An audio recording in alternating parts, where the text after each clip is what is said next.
Number 1. Your brain rewrites your past like a bad screenwriter. Imagine telling a story about your childhood. Let's say that one time you swore your dog saved you from drowning. You've told the story so many times it feels like a core memory. You feel the splash, you hear the barking, but plot twist, it never happened. Your dog was probably just eating grass and watching you flail around like a confused duck. That's because your memory isn't a vault, it's more like a Google Doc, editable, collaborative, and prone to accidental corruption.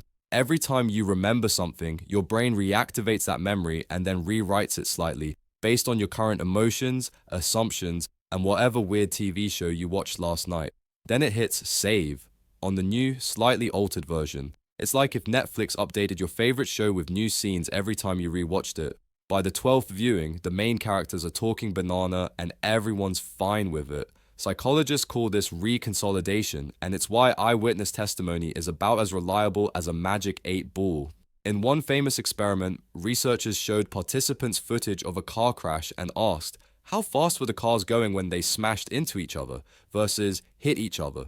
The smashed group not only gave higher speed estimates, they also misremembered seeing broken glass. There was none. So yeah, every time you fondly recall that beach trip in 2009, you might just be remembering the last time you remembered it, and your brain, it's winging it. Number 2, you forget on purpose because you're lazy. Your brain is a petty little efficiency goblin. It doesn't like wasting energy and remembering everything. That's exhausting. So instead, your brain has a built-in forget function. Not a glitch, a feature. It's called adaptive forgetting, and it works like this. If a memory isn't useful, or worse, if it clashes with your current goals or beliefs, your brain will start quietly sweeping it under the rug. Not maliciously, just bureaucratically. Like, this memory about your 4th grade spelling bee trauma? Irrelevant. Shredded. That's why you can't remember where you put your keys 5 minutes ago, but your brain somehow made space to memorize all the lyrics to that one commercial jingle from 2004. It's optimizing for survival, not trivia night. In evolutionary terms, remembering everything would have been bad. If early humans held on to every single berry location, every snake encounter, and every awkward prehistoric Tinder date, their brains would short circuit. So the brain adapted by tossing out what didn't serve the present. The irony, you forget the boring stuff and the bad stuff first. And those are usually the things you should remember. Like, don't date someone who thinks astrology is an emergency exit strategy. But no, that memory, poof, gone.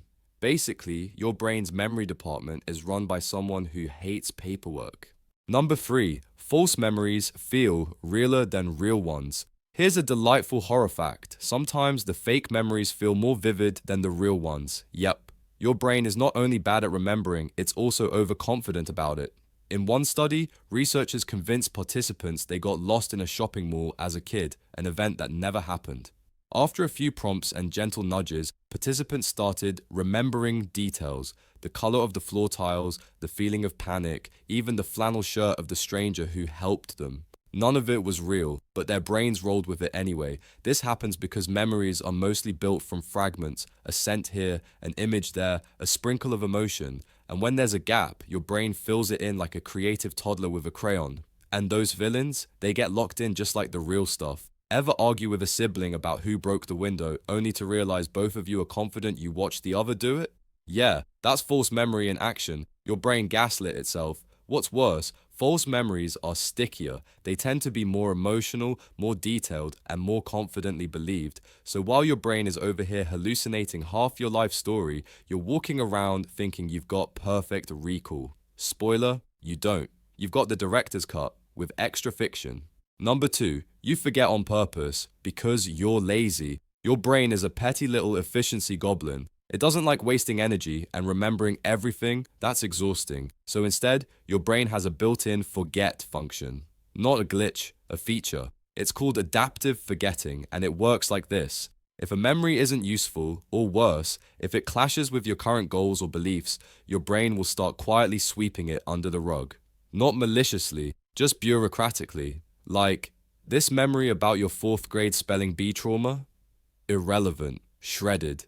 That's why you can't remember where you put your keys 5 minutes ago, but your brain somehow made space to memorize all the lyrics to that one commercial jingle from 2004. It's optimizing for survival, not trivia night. In evolutionary terms, remembering everything would have been bad. If early humans held onto every single berry location, every snake encounter, and every awkward prehistoric Tinder date, their brains would short circuit. So the brain adapted by tossing out what didn't serve the present.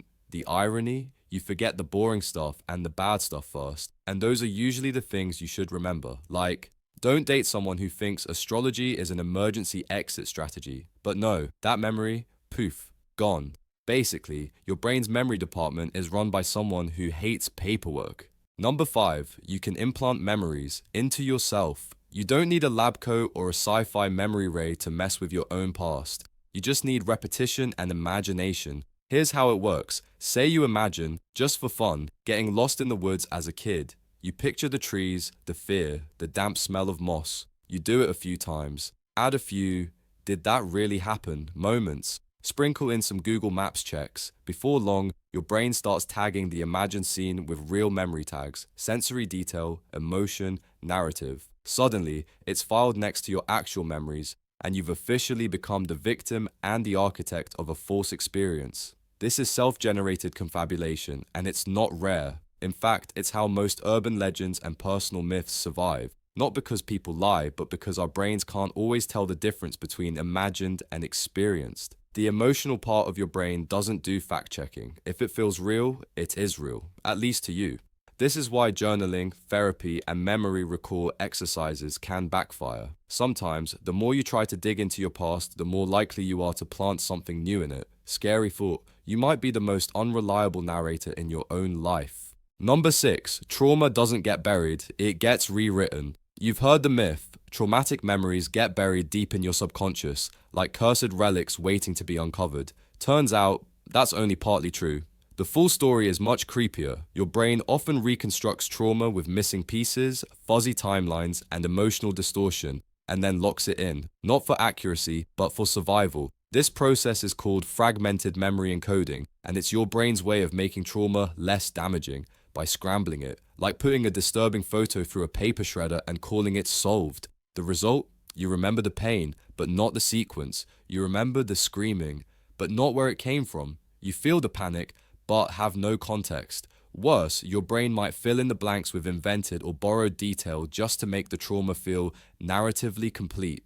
And that false version might stick harder than the real thing. This is why trauma survivors often doubt their own memories, and why outsiders often don't believe them. Not because the pain isn't real, but because the memory isn't clean. Truth becomes a patchwork, and healing, a decoding nightmare. Number 7, your brain deletes names, but not faces. You've been there. You see someone you definitely know, you smile, nod, and then panic. You have no clue what their name is. Zero, gone. Nothing but awkward silence and internal screaming. That's not just social anxiety, it's a memory design flaw. Human memory is optimized for recognition, not recall. You're better at identifying things in context, faces, locations, vibes, than dragging out specific words from your brain's filing cabinet. It's why you can't remember your dentist's name, but can picture their weird office chair in HD. Or why your brain will blank on a co-worker's name, but remember their favorite soda, childhood pet, and that one time they cried during a presentation.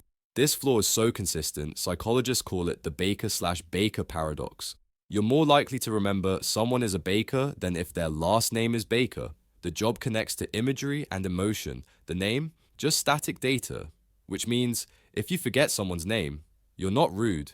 You're just running outdated human software. Number 8, your memories aren't yours alone.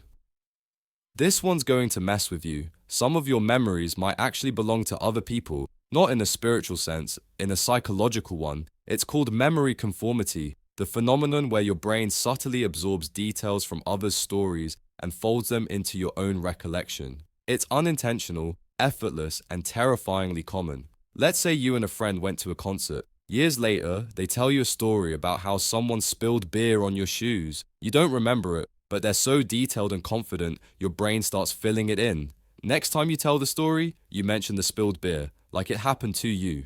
Boom, their memory, now yours. This is how entire families develop shared core memories that never actually happened, and why witness accounts after a disaster often start out different, then mysteriously sync up. We're social creatures. Our brains evolved to prioritize group survival over individual truth. So when the tribe says, "This is what happened," your brain usually agrees.